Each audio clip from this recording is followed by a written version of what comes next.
ainda feriu e foram embora, deixando ele como morto, num estado muito grave. E Jesus diz que, descendo também um sacerdote, ele viu o homem ferido. Mas qual foi a atitude desse sacerdote? Ao ver o homem ferido, ele atravessa e passa do outro lado. Ele não se importou, não dizia respeito a ele. O problema é dele. Eu não sei o que aconteceu e não quero tomar ciência, não é comigo. E diz a parábola, e a parábola que ensina é Jesus, que desce também um levita, que estava servindo lá no templo em Jerusalém. E o levita também vê o homem machucado, o homem assaltado, o homem ferido, o homem quase morto, mas ele passa de largo. Ele também muda o seu caminho e passa como se não tivesse importância, não diz respeito a mim. Eu tenho muitas ocupações, eu sou um sacerdote, eu sou um levita, eu não tenho tempo para atender esse homem. Mas diz a parábola que vindo também um samaritano, e o samaritano era compreendido pelos judeus como alguém que não tem vida espiritual, alguém que não tem entendimento, não tem discernimento das coisas de Deus, tampouco conhece a Deus. Mas Jesus disse que esse samaritano, ao ver aquele homem caído, ele se compadeceu dele, ele teve misericórdia, ele não passou de largo, ele foi lá, e o homem tinha feridas, ele curou as suas feridas, colocou ali o medicamento, colocou o azeite, colocou o vinho, ele atou as feridas, ele coloca sobre a sua cavalgadura e leva até a hospedagem. Da hospedagem ele dá 2 dinheiros ainda e diz assim: olha, está aqui, ó, eu vou continuar minha viagem, vocês cuidem dele, se o dinheiro não der, se faltar alguma coisa, quando eu voltar eu completo, mas cuide dele. Então Jesus nos ensina a palavra. Quem é esse nosso próximo? A quem nós devemos amar? Como nós devemos viver? Como nós devemos fazer? Qual é a nossa atitude para com o nosso irmão, para aquele que é próximo, para aquele que está necessitado, para aquele que está caído? Então Jesus ensina a regra áurea do amor, de como nós devemos viver, de tal forma que nós possamos viver a semelhança dele e agradar a Deus sobre tudo. Jesus está dizendo aqui: trate melhor o teu irmão. Amarás o teu próximo como a ti mesmo. É o que nós lemos aqui. Nós podíamos fazer uma lista. Eu pensei assim: o que eu gostaria que fizesse a mim? E eu pensei até em fazer uma lista. Eu gostaria que me tratasse melhor. E aqui estão as coisas que me agradam, as coisas que eu gosto, as coisas que me ajudam, as coisas que me encorajam. Eu gostaria que tivessem esse cuidado comigo. Eu gostaria que falassem assim a meu respeito. Eu gostaria que alguém me desse uma oportunidade, que estendesse a mão, alguém que me abraçasse. Eu gostaria que alguém olhasse para mim e sorrisse e desse importância à minha vida e fizesse uma lista. A importância de compreender aquilo que nós queremos para nós, para que nós, cumprindo aqui ao Senhor, a palavra do Senhor, possamos então fazer ao próximo. Eu gostaria que me abraçasse, então abraça o teu irmão. Eu gostaria que me respeitasse, então respeite o teu irmão. Eu gostaria que me estendesse a mão, então estenda a mão ao teu irmão. Eu gostaria que tivesse cuidado com a minha vida, com a minha família, então tenha cuidado também com a vida, com a família do teu irmão. Eu gostaria que fosse mais gentil, ou mais respeitoso, mais educado comigo, então seja assim para com o teu irmão. Jesus está dizendo: aquilo que eu quero para mim, aquilo que eu gostaria que fosse para mim, eu devo fazer a meu irmão. Quantos podem dizer amém? É Jesus que nos ensinou. Se agirmos de acordo com essa norma, como nos ensina Jesus, nós não erramos. Quem gosta que pessoas digam coisas desagradáveis ao nosso respeito, ao seu próprio respeito. Ninguém gosta. Ninguém gosta de ser ignorado, desprezado. Sabe quando alguém finge que não te vê? Quando alguém passa de largo e não dá a mínima importância. Esses cuidados aqui, irmãos, para nós, para a igreja do Senhor e para os ouvintes da palavra de Deus aqui nesta noite, é o que nos ensina Jesus. Nós precisamos cuidar de tal forma para que aquilo que eu quero para mim, eu possa ser o primeiro a fazer para o meu irmão. Eu possa ser o primeiro a fazer ao meu irmão. Então, aqui é um princípio determinante. Jesus nos ensina a nos colocar no lugar do outro. E precisamos compreender o que Jesus nos diz aqui quando ele afirma que esta é a lei e os profetas.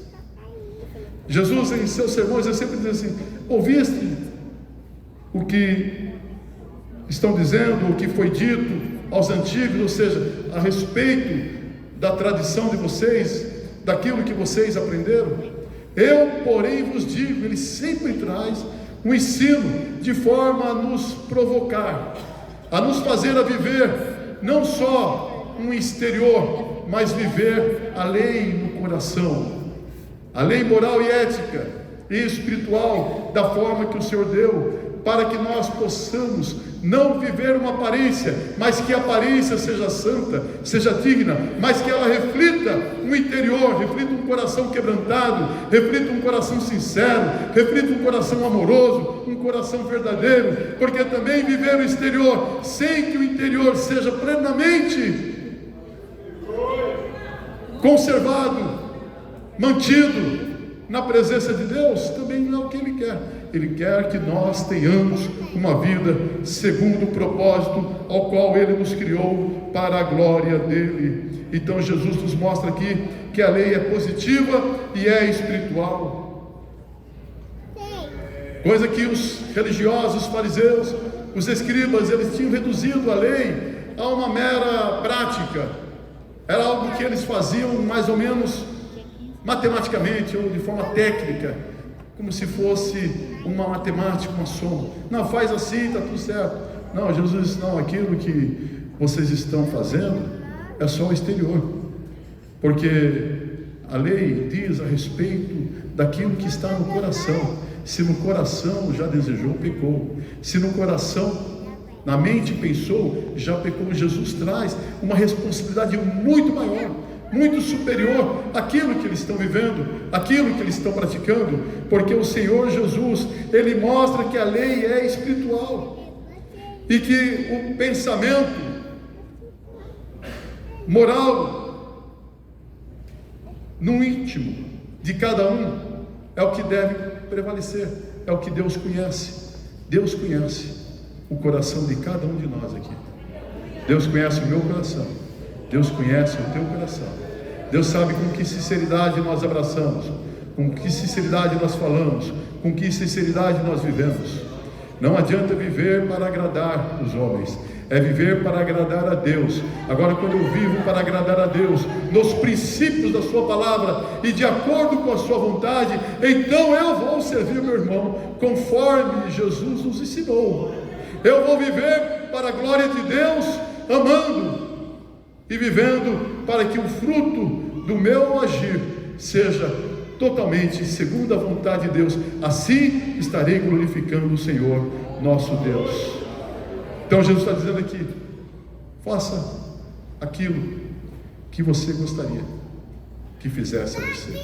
Ele está dizendo: ame mais o teu irmão. Ele está dizendo: ame o teu irmão, ame. Jesus está dizendo: compreenda, deseja o bem-estar dele. Jesus está nos ensinando que aquilo que nós desejamos a nós devemos desejar ao próximo e fazer ao nosso próximo. Nós, por vezes, temos a oportunidade de fazer muito melhor para o nosso irmão.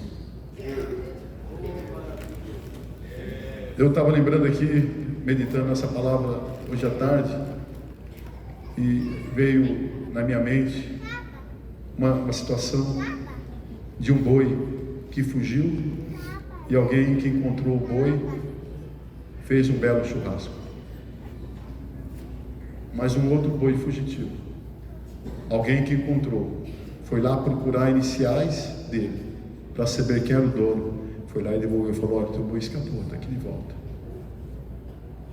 Ou mas você veio devolver, porque se fosse o meu que tivesse escapado, eu gostaria que você devolvesse também. Então aquilo que eu quero que o outro faça a mim, eu vou fazer a ele. Nós vivemos uma sociedade, irmãos, que querem tirar vantagem em tudo, querem levar vantagem em tudo, se preocupa só consigo mesmo. Eu estando bem, está aqui no meu quintal, é meu, achei, é meu. Jesus não nos ensina assim. Jesus nos ensina que nós devemos nos preocupar com o nosso irmão, preocupar com os outros. E Jesus nos deu todo o exemplo na sua palavra, porque Ele mesmo fez tudo por nós. Ele desceu, diz o apóstolo Paulo, inspirado pelo Espírito Santo, que Ele, sendo rico, se fez pobre por amor de nós, que Ele se deu a si mesmo, que Ele desceu despojando-se da sua glória e tomando a forma de servo, e na forma de servo sendo obediente, e obediente até a cruz, entregando da sua vida por nós. Ele morreu por nós. Então Jesus nos dá todo o exemplo,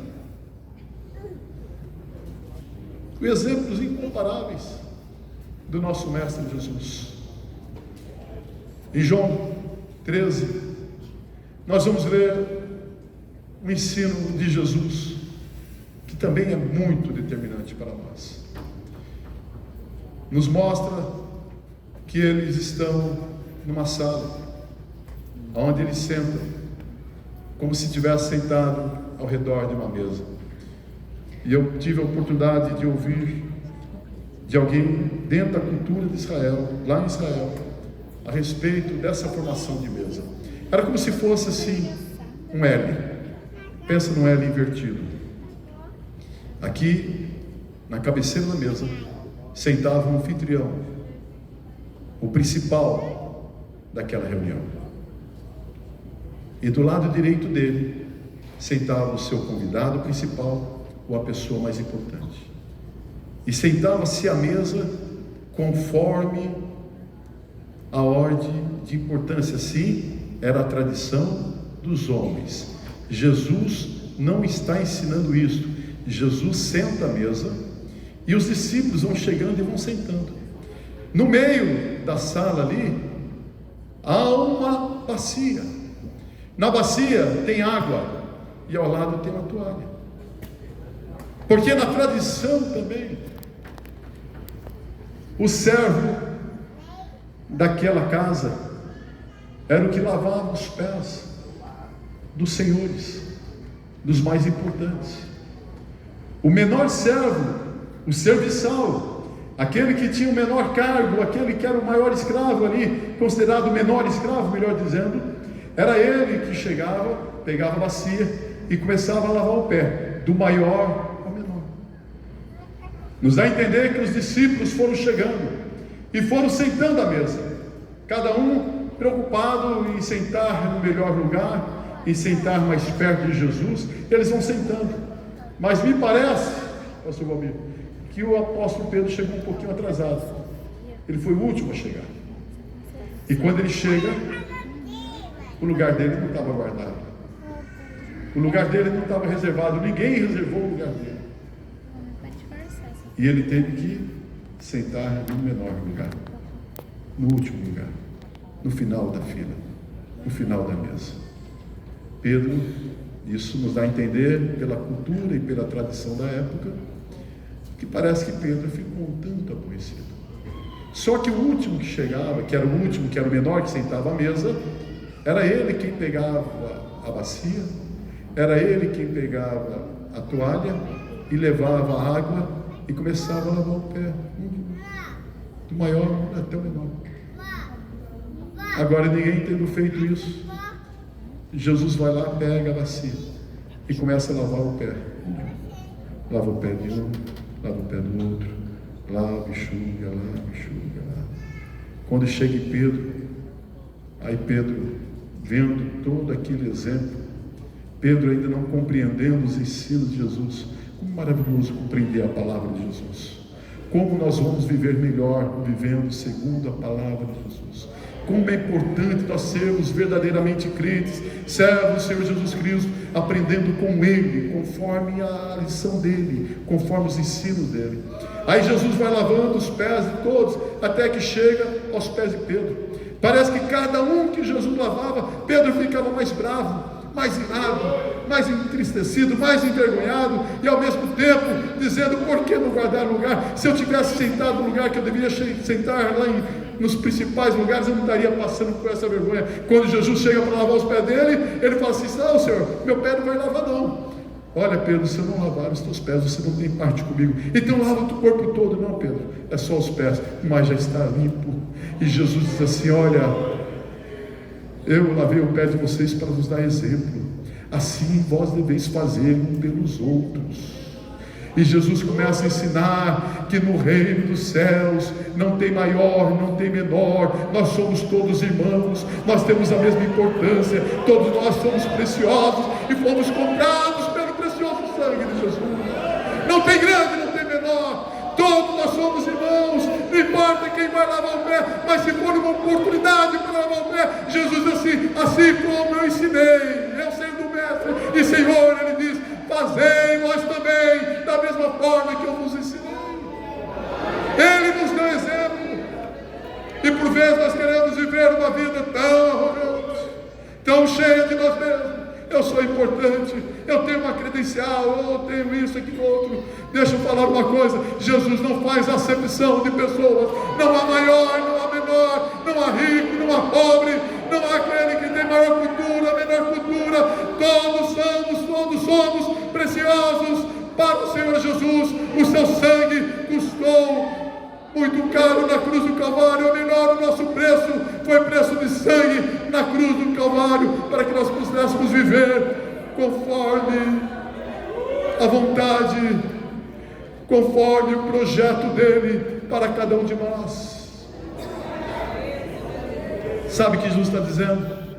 Nós precisamos esvaziar um pouquinho de nós, nós precisamos tirar um pouquinho do eu, nós precisamos viver conforme a sua semelhança. Alguém chega para Jesus, e foi a mãe de João e Tiago, e diz: Senhor, olha, meus filhos estão aí no teu reino, deixa sentar na direita e à esquerda. Jesus fala: não, isso não cabe a mim. E olha que Jesus está dizendo isso. Na eternidade nós vamos ver, mas vocês podem beber do cálice que eu beberei, ainda que vocês possam. Isso aí não diz respeito, não sou eu que vou dizer, isso é o nosso Pai. Mas ela estava entendendo uma forma literal, humana, querendo destaque, querendo posições. Sabe qual é a posição que Jesus quer que nós tenhamos? Sirva o teu irmão, sirva a tua irmã, sirva um pouco mais, dedique-se um pouco mais, faça um pouquinho mais. Ele, sendo mestre e Senhor, nos ensinou. Quantos exemplos maravilhosos de Jesus! Os homens religiosos não deixavam o leproso chegar nem perto. O leproso, ele tinha que gritar de longe: sou leproso. Mas chega um para Jesus e diz: Senhor, se quiseres, podes tornar-me limpo. Aí Jesus não só tornou-o limpo, mas diz que Jesus tocou nele. Quanto tempo fazia que aquele leproso não sentia um toque de alguém, não sentia o contato de alguém? Aí o santo, o justo, tocando o impuro. Só que quando o justo toca o impuro, ele santifica o impuro. O impuro não contamina o justo, mas o justo, Jesus, ele santifica, ele cura o leproso. Olha o que Jesus fez por nós. Jesus nos perdoou, Jesus curou as nossas chagas, Jesus levou sobre si os nossos pecados, Ele nos perdoou, Ele nos santificou. Olha o que Jesus fez por nós. Chegou um centurião romano, cheio de fé, e disse: Senhor, basta uma palavra, E meu criado lá, sarará. Aí Jesus disse assim: não fé igual. Seja feito, vai lá, está resolvido. E Jesus fez tudo. Uma viúva, chamada viúva de Naim, ela vem trazendo um filho único. Ela, viúva, tendo perdido o marido, agora perde o seu único filho que tem. Ela vem em choro. Imagina o coração dessa mãe. Imagina o coração dessa mulher, saindo da cidade para sepultar o seu filho único, sendo ela já viúva, não tinha ninguém mais por ela. Aí Jesus encontra aquela multidão que vinha chorando junto com aquela mãe. Jesus para e diz: não chores. Mas quem é que está dizendo não chore? Como não chorar diante de um quadro desse? Mas olha o que Jesus faz por nós. Jesus diz isso nessa noite: não chores. Não chores. Glória a Deus. Sabe por que ele fala? Porque ele tem poder para mudar a situação, para mudar o choro e a alegria. Ele tem poder para mudar a situação de total acabamento, total desgraça, vamos dizer assim, para uma condição totalmente perfeita e plena na presença dele. Jesus muda situações. Então Jesus toca naquele esquife, toca naquele caixão e manda aquele homem levante e entregue um menino vivo, um moço vivo para sua mãe. Sabe por quê? Jesus fez e faz por nós. Ele muda situações. Você chegou aqui triste, ele muda a situação para alegria. Chegou aqui sem salvação, perdido, sem saber, Jesus te dá salvação. Creia no Senhor Jesus Cristo e será salvo tu e a tua casa. Jesus muda a tua história. Ele mudou a minha, ele muda a tua, ele muda a nossa história. Jesus fez tudo por nós. Glória a Deus, aleluia. Levam diante de Jesus uma mulher pega em adultério. Levam diante de Jesus e dizem: Senhor, essa mulher foi pega no próprio ato de adultério. Ou seja, a lei manda que ela seja apedrejada. E eles testando Jesus dizem: o Senhor vai dizer o quê? Aí Jesus estava escrevendo no chão, cabeça baixa, sem olhar para aqueles homens que já estavam com as pedras nas mãos. A mulher só esperando a sentença, ser apedrejada e morta. Jesus só falou assim: aquele que não tem pecado. Escuta o que Jesus está dizendo. Eu tenho certeza que o Senhor está falando comigo nessa noite. Eu tenho certeza que Ele está falando com a igreja nessa noite. Aquele que não tem pecado, seja o primeiro a tirar a pedra. Sabe o que aconteceu? Do maior do mais velho, foi saindo um por um, a ponto de não ficar nenhum acusador na presença de Jesus. Jesus olha para aquela mulher e diz assim: mulher, cadê os teus acusadores? E se for o Senhor, vai também em paz e não peques mais. É isso que Jesus fez por nós. É isso que Jesus faz por nós. Ele não julgou, Ele não condenou, Ele perdoou. No Calvário, Jesus tomou o nosso lugar. A nossa sentença era a sentença de morte. A palavra de Deus diz que todos pecados e separados foram da glória de Deus. Quando o homem peca, veio a sentença: morrerás. Separação eterna de Deus. Mas Jesus toma o meu lugar. Jesus toma o teu lugar. Jesus toma o nosso lugar. E agora na cruz, no Calvário, Ele leva sobre si os nossos pecados. Será que Jesus fez alguma coisa por nós? Será que Ele fez por nós? Será que Ele fez por nós? Nós podemos sentir o seu amor, nós podemos viver e expressar o seu amor, nós podemos sentir e viver o seu perdão. Será que Jesus fez por nós? Olha o que Ele fez por nós. Sabe por que estamos aqui? Cantamos, louvamos, adoramos, porque Jesus nos perdoou, porque somos perdoados. Assim como eu fiz, Ele diz: vai e façam também. Tome a iniciativa. Dê o primeiro passo. Por vezes, a gente vê até entre os filhos, quando brigam, não fica esperando a iniciativa do outro. Se ele vir falar comigo, eu vou falar com ele. E o outro fica na guarda ali. Se ele vir falar comigo, nem toma iniciativa. Toma iniciativa. Dê o primeiro passo. Não abra mão de amar e de ser amado. É o que Jesus nos ensina. Não fique esperando que outro faça primeiro. Ele deu exemplo e fez por nós o que ninguém poderia fazer. Porque Deus amou o mundo de tal maneira que deu seu Filho unigênito, para que todo aquele que nele crê não pereça, mas tenha a vida eterna.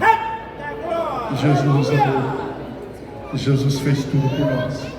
O próprio Pai deu um Filho, e o Filho se deu a si mesmo por nós, para que nós pudéssemos ser salvos. E nessa noite, Jesus quer salvar a tua vida. Jesus quer salvar a tua alma. Jesus quer perdoar o teu pecado. A igreja está aqui para orar por tua vida. A exemplo de Jesus, nós aprendemos com Ele a amar. Você é amado. Você é amada de Deus. A tua vida é preciosa para o Senhor Jesus. Jesus te ama. E Ele, por amor, desceu dos céus para morrer a nossa morte em nosso lugar, para que nós possamos ter vida. Jesus te ama e Jesus quer te dar vida, vida que o mundo não tem para dar, vida que os homens não podem dar, mas Jesus tem vida para dar. Jesus tem esperança, Jesus tem céus para o teu ter, Jesus tem comunhão, Jesus tem perdão, Jesus é maravilhoso, Jesus tem tudo o que o homem pode encontrar somente nele, mas aí fora não encontra. Jesus tem perdão para a tua vida. Eu quero perguntar, com a liberdade que foi nos dada, eu quero perguntar se nesta noite nós temos alguém que deseja receber o perdão de Jesus, que deseja receber o abraço de Jesus, que deseja receber a salvação de Jesus, confessando Jesus como Salvador, arrependendo-se dos pecados e confessando o nome de Jesus. Onde está a primeira pessoa que nesta noite quer receber Jesus como Salvador, para que Ele possa entrar na sua vida, entrar na sua casa e você viver a transformação, a bênção da comunhão? Deus abençoe. Está vindo ali